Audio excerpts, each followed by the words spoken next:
మీ ఎలాంటి వ్యాపార ప్రకటనలకైనా వెంటనే మా ఛానల్ సంప్రదించండి. అందరికి నమస్కారం, నేను శిరీష. ముందుగా అందరికీ శ్రీ పరాభావనామ సంవత్సర ఉగాది శుభాకాంక్షలు.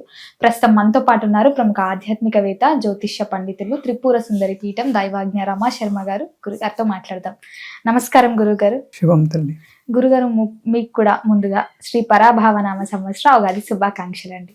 సంతోషం తల్లి. సార్ గురుగారు, ముందుగా ఈరోజు ఉగాది, మరి అసలు ఉగాది విశిష్టత ఏంటంటారు? అసలు ఈ సంవత్సరానికి శ్రీ పరాభావనామ సంవత్సరం అంటున్నారు, అసలు ఈ పేరుకి అర్థం ఏంటంటారు? ఈ సంవత్సరంలో ఎలాంటి మార్పులు మనం చూడొచ్చు అంటారు? శ్రీ గురుభ్యో నమః. శ్రీ మహాగణాధిపతయే నమః.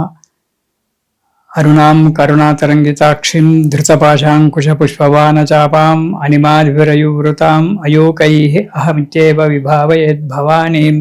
ఓం శ్రీమాత్రే నమః. ఉగాది, ఉగాది కాదు, ఉగాది యుగాది పోయి యుగాది పోయి అది కాలక్రమాన ఉగాదిగా మారింది. అది అసలు పేరు నాగారం కాదు, నాగవరము. దాన్ని పిలవలేక ఒక అక్షరాన్ని కట్ చేసి నాగారం అని చేశారు. అలానే పలుకులో భేదం వచ్చి యు పోయి ఊ అయింది, ఉగాది అయింది. కానీ ఉగాది ఉగాది ఇది సంవత్సరానికి ఒకసారి ఉగాది వస్తుంది. చైత్రమాసంలో పాల్గొనమాస అమావాస్య తెల్లారి చైత్ర శుద్ధ పాడ్యమి నాడు కొత్త సంవత్సరం ప్రారంభమవుతుంది. ఇవి 60 సంవత్సరాలు మనకు ప్రభవ విభవ శుక్ల అని చెప్పి అక్షయనామ సంవత్సరం వరకు 60 సంవత్సరాలు మనకున్నాయి. ఈ 60 సంవత్సరాలు ఎలా వచ్చాయి? ఎవరు నిర్ణయించారు? ఖగోళ శాస్త్రజ్ఞులు ఉండాలి కదా. ఇప్పుడు ఆకాశంలో కొన్ని మార్పులు వస్తున్నాయంటే దానికి తెలుసుకోవడానికి ఖగోళ శాస్త్రజ్ఞులు ఉండాలి. వాళ్ళు ఆకాశంలో బైనాకులర్స్ పెట్టుకొని ఆకాశంలో ఏ నక్షత్రము ఏ గ్రహము ఎక్కడెక్కడ తిరుగుతుంది ఏమని అబ్జర్వేషన్ చేసి మనకు ఫలితాలు ఇస్తుంటారు. అలాగే మరి 60 సంవత్సరాలు 60 సంవత్సరాలకు మనకు ఎలా ఉద్భవించాయి? ప్రతిదానికి ఒక చరిత్ర ఉంటుంది. ఒకటి ఉన్నప్పుడు దానికి చరిత్ర ఉండి తీరుతుంది అనుకుంటే దీనికి ఒక చిన్న వృత్తాంతం ఉంది. నారద భక్తి సూత్రాలు అనే పుస్తకంలో ముందుగా విశేష దాంట్లో పీఠికలో రాశాడు ఒక మహానుభావుడు. నారద మహాముని విష్ణుమూర్తి దగ్గరికి వెళ్ళాడు. తాతయ్య ఏం రా నాయన, ఏం మనవడా, ఏం సంగతి అంటే, బ్రహ్మ కొడుకు కదా నారదుడు, బ్రహ్మ కొడుకు. బ్రహ్మకు తండ్రి విష్ణుమూర్తి, నారదునికి తాతయ్యతాడు. తాతయ్య అనిపోతే అంటే ఏం కావాలంటే, అందరూ విష్ణుమాయ అంటారు తాతయ్య, మరి నాకే విష్ణుమాయ నాకు ఒకసారి చూపియవా అన్నట. అంటే ఎందుకురా నాయన, నీకు ఆ విష్ణుమాయతోటి నీకెందుకు పని, నీదేందో నారాయణ అని కొనుక్కుంటావు, అదే ఉంటురా నాయన అన్నట. కాదు నాకు విష్ణుమాయ చూపియాలి, ఒకసారి చూస్తాను, నేను తెలుసుకుంటాను. సరేలే నీ కర్మ, చూపిస్తాను పదా అన్నట అని చెప్పి ముందు విష్ణుమూర్తి వెనకాల నారదుడు ఇద్దరు బయలుదేరిపోతున్నారు విష్ణుమాయ చూడడానికి. ఇలా కొండలు గుట్టలు అడవులు దాటుకుంటూ పోతూ ఉన్నారు. ముందు విష్ణుమూర్తి వెనక నారదు చాలా దూరం ప్రయాణం చేశారు. నారదుడికి అలసట చేసింది. ఓ అయ్యా, ఓ తాతయ్య, నాకు కలిసిపోతున్నానయ్యా, ఇంకా దూరం అనిపిస్తావు, ఎక్కడుంది నీ విష్ణుమాయ అని అడిగాడట. ఎక్కలేదు కరా, వచ్చేసిందా అని చెప్పి ఒక చెట్టు కింద కూర్చున్నాడు. చల్ల నీడ ఉంది, ఎదురుగుండా కొలను ఉంది. కొలను అంటే చిన్న సరోవరం ఉంది. కూర్చున్నాడు. బాగా అలసిపోయాను తాతయ్య అంటే, సరేరా నీ అలసట తీరాలి కదా. అవును తీరాలని. నువ్వు ఆ కొలంలో మునుగు, కొలంలో నువ్వు మునుగు, కానీ కుడి చేయి మాత్రం మునగనీయకు. కుడి చేయి ఇట్లా పైకి పెట్టుకొని కొలంలో మునుగు, కుడి చేయి పైకే ఉండాలి. నేను మళ్ళీ రమ్మన్నంత వరకు నువ్వు రాకూడదు, నీ అలసట తిరిగిపోతుంది అన్నమాట. నీ కోరిక నెరవేరుతుంది, నీ అలసట తిరిగిపోతుంది. కొలంలో మునుగు, నిండా మునుగు, కానీ కుడి చేయి మాత్రం మొత్తం మునగనివ్వకు, ఇలా పైకే పెట్టు, నేను పిలిచినప్పుడు పైకి రా. సరే అనుకున్నాడు. పోయిండు. నారదుడు హాయిగా కొలంలో మునిగి చేయి పైకి పెట్టి నిమ్మలంగా కూర్చున్నాడు. నీళ్ళలో మునుగున్నాడు. అంతే. విష్ణుమూర్తి చెట్టు కింద కూర్చున్నాడు. ఆయన ఏం చేసుకుంటున్నాడు ఆయనకు తెలుసు. నీళ్ళలో ఉన్న ఆయన ఏం చేసుకున్నాడు. ఈ కొలంలో మునిగి ఎప్పుడైతే చెయ్యి పైకి పెట్టి నారదుడు కొలంలో మునిగాడో, నారదుడు ఈ లోకంలో లేడు, ఒక పెద్ద రాజ్యంలో ఉన్నాడు, మహారాజ్యం. ఆ రాజ్యంలో నారదుడిని ఎదుర్కొని పోయినారు, పెళ్లి చేశారు. 16 మంది పిల్లలు నారదునికి. ఆ 16 మంది పిల్లలకు 60 మంది బిడ్డలు పుట్టారు. అంతా రాజసుఖాలు అనుభవించాడు. కొన్ని యుగాలు గడిచింది. చాలా పెద్ద కొన్ని సంవత్సరాలు గడిచిపోయింది. సముద్రంలో ఉన్నాడు. కొంతసేపు అయినాక ఇక్కడ విష్ణుమూర్తికి మాత్రం 2 నిమిషాలు. 2 క్షణాలే. నాయన నారదా ఇక పైకి రా అన్నాడు. నారదుడు పైకి వచ్చేటప్పటి వెనుక 16 మంది పెళ్ళాలు, 60 మంది 60 మంది పిల్లలు, 12 మంది పెళ్ళాలు, 60 మంది పిల్లలు. బయ్యని వచ్చింది. వీరంత ఎక్కడి వారా నాయన అంటే ముఖం చూస్తున్నాడు, విష్ణుమూర్తి ముఖం. నన్ను ఎక్కడికి పంపించావు, నేను ఎక్కడ పోయాను, ఎక్కడో నాకు పెళ్లి చేశారు, 12 మంది పెళ్ళాలు, ఆ 12 మంది పెళ్ళాలకు ఈ 60 మంది బిడ్డలు పుట్టినరు, వీళ్ళ సంగతి ఏంటిది నాకేం అర్థం కావడం లేదు అని చెప్పి ఏడుస్తూ ముఖం పెట్టాడు. విష్ణుమాయ అంటే ఇదేరా నాయన నారద, తెలిసిందా ఇప్పుడు విష్ణుమాయ అంటే ఎలా ఉంటుందో ఏముంటుందో. ఎప్పుడు ఏ క్షణంలో నువ్వు పోయి కొన్ని సంవత్సరాలు అయింది నీళ్ళలో మునిగి, నీ ఆలోచన మటుకు నేను 2 క్షణాలు మాత్రమే ఇదంతా నీకు జరిగింది. 2 క్షణాల్లో కూడా కొన్ని సంవత్సరాలు గడిచిపోయింది. నువ్వు రాజ్యాన్ని పరిపాలించడము, పెళ్లిళ్ళు చేసుకోవడము, పిల్లలు కనడము, పిల్లలు పెద్దగా కావడము, ఇదంతా కూడా జరిగిందన్నాడు. పిల్లలంతా ఉన్నారు, నేను ఏం చేయాలి అన్నాడు. ఏం చేయవలసింది ఏం లేదు, దానికి ఉపాయం ఆలోచించే. ఏదైనా లోక కళ్యాణం గురించే జరుగుతుంది. ఏ విష్ణుమాయ అయినా లోక కళ్యాణం లేకుండా విష్ణుమాయ సృష్టించమంటే సృష్టించడం జరగదు. ఈ 12 మంది 12 నెలలు నీ భార్యలు ఎవరైతే ఉన్నారో చైత్రం, వైశాఖం, జ్యేష్టం, ఆషాఢం అని వీళ్ళు 12 మంది, నీకు 12 నెలలు సంవత్సరానికి. ఈ 60 మంది బిడ్డలు ఉన్నారు కదా, ఈ 60 మంది బిడ్డలు 60 సంవత్సరాలు. ఒకరికి ప్రభవ, విభవ, శుక్ల, ప్రమోదూత, ప్రజోత్పత్తి, యాంగిర, అన్ని విష్ణుమూర్తి వీళ్ళకి పేర్లు పెట్టేశాం. పెట్టి 60 మందికి 60 పేర్లు పెట్టారు. మీరు 60 సంవత్సరాలుగా వెలగండి. ఇవే అక్షయనామ సంవత్సరం అనేది తిరిగి ప్రభవనామ సంవత్సరం వస్తుంది. ఇలా మీరే ఒక భచక్రంలో తిరుగుతూ ఉండండి. చైత్ర ద్వాదశ మాసాలు కూడా పంచక్రంలో. దక్షుని యొక్క కుమార్తెలు 27 మంది చైత్రం మన ఏది అశ్విని భరణి కుర్తిగా 27 నక్షత్రాలు భచక్రంలో తిరుగుతుంటాయి. మీరంతా కూడా ఒక తోడుగా ఉండి ఖగోళాన్ని పరిశోధన చేస్తుండండి, భచక్రంలో తిరుగుతూ ఉండండి అని చెప్తాడు. అలా మనకు 60 సంవత్సరాలు వచ్చినాయి. 60 సంవత్సరాలు వచ్చిన తర్వాత కాల నిర్ణయం చేసేటప్పుడు మొదటి 20 సంవత్సరాలు 20 సంవత్సరాలు బ్రహ్మ సంవత్సరాలని, మధ్యన 20 సంవత్సరాలు విష్ణు సంవత్సరాలని, చివరి 20 సంవత్సరాలు రుద్ర సంవత్సరాలని చెప్పి కాల నిర్ణయంలో ఏర్పాటు చేశారు. అయితే బ్రహ్మ సంవత్సరాల్లో అంకురార్పణము, విష్ణు సంవత్సరాల్లో స్థితి పొందడము, పెరగడము, రుద్ర సంవత్సరాల్లో మరణాలు ఎక్కువ కావడము, ఇలా దానికి మనకు కాలగమనంలో వ్యవహారికులు మనకు నిర్ణయించి చెప్పారు. అలాంటి యొక్క సంవత్సరాలలో మనకిప్పుడు పరాభవనామ సంవత్సరం మనకు జరుగుతూ ఉంది. అంటే మనం విష్ణు సంవత్సరాల చివరిలో ఉన్నాం. వచ్చే సంవత్సరం నుంచి రుద్ర సంవత్సరాలు మనకు స్టార్ట్ అవుతాయి. అయితే ఈ సంవత్సరాలు ఎప్పుడైతే మనకు ప్రారంభమైనాయో ఒక్కొక్క సంవత్సరానికి వాటి యొక్క గుణాలను బట్టి మనకు పేర్లు పెట్టారు. ఇది పరాభవ నామ సంవత్సరం. అయితే ఈ సంవత్సరాల్లో ఈ 9 గ్రహాలు ఉన్నాయి కదా, 9 గ్రహాలలో ఒక గ్రహం రాజు అవుతాడు, ఒక గ్రహం మంత్రి. ఎలక్షన్స్ జరుగుతాయి, గ్రహాలకు కూడా ఎలక్షన్స్ అవుతాయి. ఎలక్షన్ లో ఈ 9 మంది వీళ్ళు మారరు. వీళ్ళనే ఒకడు రాజు, ఒకడు మంత్రి, ఒకడు ధాన్యాధిపతి, ఒకడు రసాధిపతి, ఒకడు నీరసాధిపతి, ఇట్లా ఏర్పడుతుంటారు. 9 ఇంకో కొత్తోడు నామినేషన్ వేయడానికి వీల్లేదు. ఉన్న ఈ 9 మందే నామినేషన్ వేసుకుంటారు. వాళ్ళకు ఈ నక్షత్రాలు, గ్రహాలు, రాసులు వాళ్ళకు వేసేస్తారు. ఇలా వేసి సంవత్సరము ఏ రోజైతే ప్రారంభమైందో ఆ రోజు యొక్క అధిపతి ఎవరో వాడు రాజైతాడు. ఈ సంవత్సరం ఆదివారం నాడు పరాభవనామ సంవత్సరం ప్రారంభమవుతుంది కాబట్టి సూర్యుడు గురువారం ప్రారంభమవుతుంది కాబట్టి గురువు రాజైనాడు. ఆదివారం అయితే సూర్యుడు రాజైతాడు, సోమవారం అయితే చంద్రుడు రాజైతాడు. అదే ఈ సంవత్సరం గురువారం నాడు ప్రారంభమైంది పరాభవనామ సంవత్సరం కాబట్టి గురుగ్రహం రాజైనాడు. తర్వాత అశ్విని నక్షత్రం మేషరాశిలోకి ఏనాడైతే వస్తుందో ఆనాడు మంత్రి అవుతాడు, అంగారకుడు మంత్రి అయినాడు. వీళ్ళ యొక్క గ్రహాల యొక్క కూడికల వల్ల ప్రపంచం యొక్క నడవడికలు ఉంటాయి. వీళ్ళు చేసే పనిలో గురుగ్రహం చాలా మంచివాడే, అందరికీ మేలు చేసేటువంటి వాడు, దేవగురువు మంచిగా ఉన్నాడు. కానీ ఈ సంవత్సరం ఏమైంది, గురుగ్రహం మనకు ఉగాది ప్రారంభము, పంచగ్రహ కూటమి, చతుర్గ్రహ కూటమి, కాలసర్ప యోగంలో మన పరాభవనామ సంవత్సరం ప్రారంభమైంది. కాలసర్పయోగంలోనే పరాభవనామ సంవత్సరం ఆరంభం. ఈ పరాభవనామ సంవత్సరంలో ప్రారంభం కావడం వల్ల, కాలసర్పయోగం ఉండడం వల్ల ఈతి బాధలు ఎక్కువగా ఉంటాయి. అంటే ఆరోగ్య సమస్యలు, ఆర్థిక సమస్యలు ఇవి ఎక్కువగా ఉండడానికి జరుగుతుంది.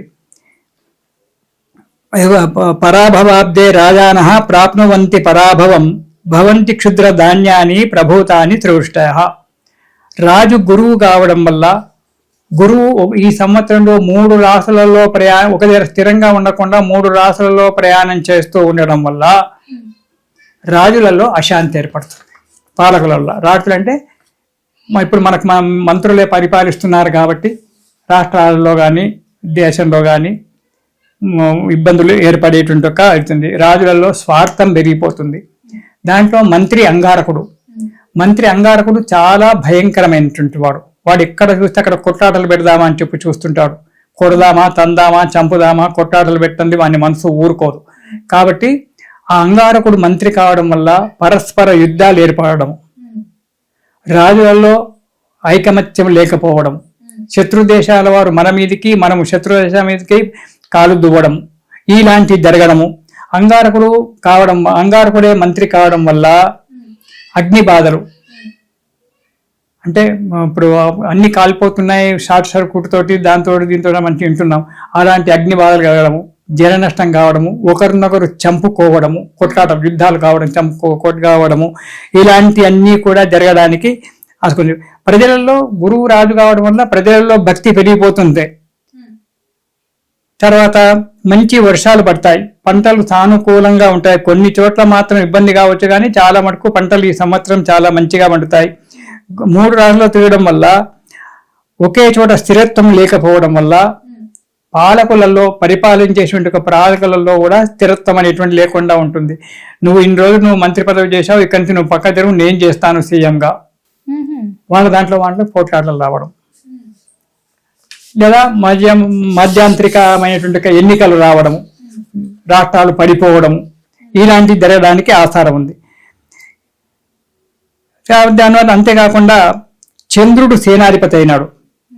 మంత్రి దుర్మార్గుడైనా రాజు మంచివాడే, సేనాధిపతి మంచివాడే, ఇద్దరు చల్లని వారు, ఇద్దరికి మంచి మిత్రత్వం.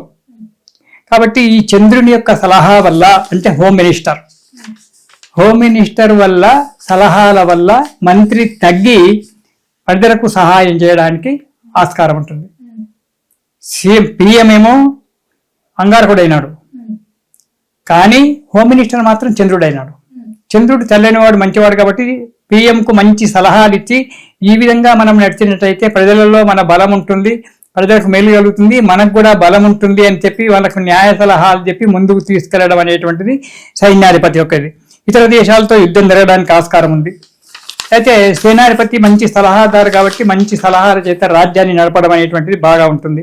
దీనివల్ల మేఘాధిపతి కూడా చంద్రుడే కావడం వల్ల కొన్ని ప్రాంతాలలో ఎక్కువ వర్షాలు పడతాయి. చెట్లు కుంటలు కొట్టుకుపోవడము, ప్రాజెక్టులు కొట్టుకుపోవడము చేయడం అనేటువంటి కొన్ని ప్రాంతాలు జరుగుతుంది. దక్షిణ ప్రాంతంలో మాత్రం తుఫాను వల్ల వర్షాలు పడడము, కొన్ని గ్రామాలకు కొన్ని ఇబ్బందులు కావడము జరుగుతుంది. మంచి ధాన్యం పండుతుంది. నిరసాధిపతి గురువు కావడం వల్ల బంగారము, వెండి ఇలాంటి ధరలు పెరగడానికి ఆస్కారం ఉంది. ఏమంటే ముందే కొడి పెట్టుకో, ఇలాంటి జరగడానికి ఆస్కారం ఉంది. కాబట్టి వెండి బంగారం ధరలు పెరగడానికి ఆస్కారం ఉంది. ప్రమాదాలు మాత్రం ప్రపంచం అంతా కూడా జరుగుతుంటాయి. ఉప్పెనలు రావచ్చు, అగ్ని దోషాల వల్ల కావచ్చు, ఇతరత్ర దోషాల వల్ల కావచ్చు, జన నష్టము, ఆస్తి నష్టాలు ఎక్కువగా కలిగేటువంటి, ప్రజలలో వైషమ్యాలు రావడం, ఒకరి మధ్యన ఒకరి వైషమ్యాలు రావడం, ఇలాంటి జరిగి వాళ్ళే బాధపడుతూ ఉండడము, ఒకరినొకరు పరాభవించుకోవడము అనేటువంటి జరగడానికి ఆస్కారం ఉంది. అయితే మనం ఒక వైట్గా తీసుకుంటే మార్చి 19 నుంచి కుంభలగ్నంలో ప్రారంభమవుతుంది మనకు ఏది పరాభవనామ సంవత్సరం. ఆ కుంభలగ్నంలోనే త్రిగ్రహ కూటమి, మీనంలో చతుర్గ్రహ కూటమి, 30 జూన్ వరకు కాలసర్ప దోషము, 30 జూన్ వరకు కాలసర్ప దోషము, ఇవన్నీ ఉండడం వల్ల ఏ పరిస్థితి సక్రమంగా నడవదు. అన్ని రాష్ట్రాలలో ఏదో ఒక సమస్యతో బాధపడుతుంటారు. అరిష్టాలు ఎక్కువ అవుతాయి, అత్యాచారాలు చాలా పెరిగిపోతాయి, జన నష్టం పెరిగిపోతుంది. దక్షిణ భారతదేశంలో పిడుగులు పడడం అంటే మన దిక్కు మద్రాసు, కర్ణాటక, ఆంధ్ర ఇవన్నీ కూడా పిడుగులు పడడము, మన ఏంటి రాళ్ల వానలు అంటారు, శిలాపాత వర్షాలు పడడము అవుతుంది. సకాలానికి నైరుతి ఋతుపవనాలు రావడము, అధికమైన వర్షాలు నైరుతి ఋతుపవనం వల్ల రావడము. దక్షిణాది రాష్ట్రాలకు మనకు మాత్రం తుఫాన్ యొక్క ప్రభావం చాలా ఎక్కువగా ఉంటుంది. అక్టోబర్ 3 నుంచి డిసెంబర్ 27 వరకు ఉత్తర రాష్ట్రాలు, ఇక్కడ అయిపోయింది ఉత్తర రాష్ట్రాలు, నార్త్ ఇండియాకి పోయినట్టయితే అక్కడ అల్లజడులు, ఒకరినొకరు కొట్లాడుకోవడము, చిన్న సమస్యను పెద్దగా చేసుకొని బాధపడము, అగ్ని ప్రమాదాలు, ఆస్తి నష్టాలు, భూకంపాలు. కొంత ప్రశాంతత చేయడానికి మంత్రి రాజు వీళ్ళంతా ప్రయత్నం చేసినా ప్రయత్నం కాకపోవడము, యుద్ధ భయాలు ఏర్పడము, యుద్ధానికి కాలు దువ్వడము, పక్క దేశాల వారు ఇలాంటి జరగడానికి ఉంది. 2027 జనవరి 1 నుంచి ఏప్రిల్ 5 వరకు సింహరాశిలో కుజస్తంభన యోగం జరుగుతుంది. మళ్ళీ కుజస్తంభన యోగం వల్ల గురు శనుల యొక్క కలయిక వల్ల ప్రకృతి వైపరీత్యాలు అప్పుడు ఎక్కువగా ఉంటాయి. 2027 జనవరి నుంచి ఏప్రిల్ వరకు ప్రకృతి వైపర్యాలు, ఎక్కడ ఏమి జరుగుతుందో మనం చెప్పలేం, ఎప్పుడు ఎక్కడ ఏమవుతుందో మనం చెప్పలేం. ఈ ప్రకృతి వల్ల అధికమైనటువంటి వర్షాలు పడి జనాలకు ఇబ్బంది కలిగి తినడానికి ఆహారం లేకుండా తాగడానికి నీళ్ళు లేని ఒక పరిస్థితి కూడా ఏర్పడడానికి రాబోంది. అందుకే పరాభవ సంవత్సరంలో జనాలకు పరాభవమే అనేటువంటి ఒక సూచనలు మనకు గ్రంథాలలో, ఇతరత్ర గ్రంథాలలో దీంట్లో మనకు చెప్పుకుంటూ వచ్చాడు. కాబట్టి ఈ పరాభవ సంవత్సరంలో పాలకులు ఓపిక, అంటే పరిపాలించే వాళ్ళు ఓపికతో ఉండాలి, ప్రజలు కూడా ఓపికతో ఉండి, గురువు రాజైనాడు కాబట్టి ప్రజలలో దైవభక్తి ఎక్కువగా పెరుగుతుంది. కాబట్టి యజ్ఞయాగాదులు, దేవాలయాలు, యజ్ఞయాగాదులు ఇవన్నీ చేసి, యజ్ఞయాగాదులు చేస్తే శాంతి అవుతుంది అంటే శాంతి అవుతుంది. సరి అయినటువంటి ఒక బ్రాహ్మణులు సరి అయిన ఒక విధానం చేత హోమాలు చేసినట్టయితే తప్పకుండా ఈ గ్రహాల యొక్క పొజిషన్ తగ్గుతుంది, దేశంలో శాంతియుతంగా ఉంటుంది. ఎందుకుండదు? చేసేవాడు మంచివాడైతే చేయించేవాడు కర్త కారయిత చేయవన్నారు. చేసేవాడు మంచి విద్వాంసుడు కావాలి, ఖర్చు పెట్టేవాడు మంచి హృదయం ఉన్నటువంటి వాడు కావాలి. ఈ ఇద్దరు ఒకటే మానసికమైన పరిస్థితిలో ఉండి మంచి విద్యావంతుడు, మంచి వేద పండితుడు కనుక యజ్ఞయాలు హోమాలు చేయమంటే వర్షం పడమంటే పడుతుంది, వద్దంటే ఊరుకుంటుంది. హోమాలకి అంత శక్తి ఉంది. కానీ ఏదో డబ్బు కాశపడి చేసే బ్రాహ్మడు ఉండొద్దు, వేలేక ఖర్చు పెడుతున్నా అనేటువంటి ఒక యజమాని ఉండకూడదు. ప్రేమతో ఇద్దరి యొక్క మనసు ఒకే రకంగా ఉండి సంతోషంగా ఖర్చు పెట్టేవాడు కావాలి. అదేవిధంగా మంచి మనసుతో చేసేటువంటి ఒక యాజ్ఞికుడు కావాలి. అప్పుడు జరుగుతుంది, జరిగింది నా కళ్ళ ముందు నేను చూసినటువంటి ఒక వ్యక్తిని, చేసినటువంటి ఒక వ్యక్తిని నేను. కాబట్టి అలాంటి యొక్క యజ్ఞయాగాదులు అవన్నీ కూడా చేసుకుంటే ప్రజలు సుఖశాంతిగా సంతోషంగా ఉంటారు. ఈ ఉగాది అందరికి కూడా యుగాది అయ్యి, ఉగాది అర్థం వేరు, ఉగాది అయ్యి మనశ్శాంతినిస్తూ సంవత్సర కాలం వరకు, మళ్ళీ వచ్చే సంవత్సరం వరకు అందరం కూడా సంతోషంగా ఉండాలి, సామరస్యంగా ఉండాలి. ఉగాది నాడు మంచిగా కొత్త సంవత్సరం కాబట్టి తలంటి స్నానం చేసుకొని, అంటే ఎలా అభ్యంగన స్నానం అంటారు. శివరాత్రి నాడు ఒట్టిగా తల మీద నీళ్లు పోసుకుంటారు నాయన అని చెప్పాను, షాంపూ కూడా పెట్టుకోకుండా. కానీ ఈనాడు అలా కాదు, ఉగాది నాడు అభ్యంగన స్నానం, తలకు నూనె పెట్టుకొని హాయిగా తల స్నానం చేసి కొత్త బట్టలు కట్టుకొని, ఆ రోజు కొత్త సంవత్సరం కాబట్టి కొత్త ధాన్యాలు వస్తాయి, కొత్త పంటలు వస్తాయి మనకు. కొత్త పంటలలో హాయిగా షడ్రసాలు, మామిడికాయ, కొత్త మామిడికాయ, కొత్త చింతపండు, కొత్త ఉప్పు, పులుపు, కారం, వేప పువ్వు, కొత్త వేప పువ్వు, అప్పుడు తప్పితే ఉండదు, వేప పువ్వు, అందులో గసాలు, కారం అవసరం, గసాలు, తర్వాత అందులో మన దీన్ని ఏమంటారు సోంపు వేసి, అది 6 రుచులు ఇవి. కొద్దిగా మామిడి ముక్కలు ఇవన్నీ వేసి కలుపుకొని దాన్ని పచ్చడి అంటారు, ఉగాది పచ్చడి అంటారు. ఆ ఉగాది పచ్చడి ఆనాడు తినాలి, 6 రుచులు ఆనాడు తీసుకోవాలి. అయితే ఈ ఉగాది పాల్గొన పున్నమ నాడే స్టార్ట్ అయింది, ఓరి నాడే స్టార్ట్ అయింది అని చెప్పి కొన్ని ప్రాంతాలలో చేసుకుంటారు. మనము చైత్ర మాసంలో మనము చేసుకుంటున్నాము. 15 రోజులు మనకు డిఫరెంట్ కాబట్టి మనము చైత్రం చేసుకున్నాం. ఉగాది నాడు ఈ విధంగా చేసుకొని ఆ సూర్య భగవానుడికి నమస్కారం చేసి, మనకు కనబడేవాడు సూర్యుడు, ప్రత్యక్ష నారాయణమూర్తి, సూర్య భగవానికి నమస్కారం చేసుకోవాలి. సాయంకాలము అక్కడ ఉండేటువంటి దేవాలయంలో బ్రాహ్మడు సంవత్సర ఫలితాలు చెప్పడము, మీ జాతకాలు చెప్పడం అనేటువంటి జరుగుతుంది. కాబట్టి సాయంకాలం అక్కడ పోయి దైవ దర్శనం చేసుకొని ఆ జాతకం చేత ఈ కాలం వర్షాలు ఎలా ఉన్నాయి, పంటలు పండుతాయి, నా గ్రహచారం ఎలా ఉంది, నా జీవితం ఎలా అవుతుందని చెప్పి తెలుసుకోవడము చెయ్యడము. ఈ కొన్ని ప్రాంతాల్లో ఎడ్ల బండ్లు ఊరేగింపు చేస్తారు. ఈరోజు మంచిగా సంతోషంగా ఉండి సంతోషంగా ఇలా చేసుకొని ఈ షడ్రుతుల యొక్క తిని హాయిగా కొత్త ధాన్యాన్ని వండుకొని తిని సంతోషంగా ఉండాలి. ఇది ఆ రోజు కొత్త పంచాంగం. బ్రాహ్మణులైతే కొత్త పంచాంగానికి వాళ్ళ జీవనాధారం బ్రాహ్మడికి పంచాంగమే కదా, ఆ పంచాంగాన్ని పూజ చేసి ముందు దేవుడికి పంచాంగం చెప్తాం.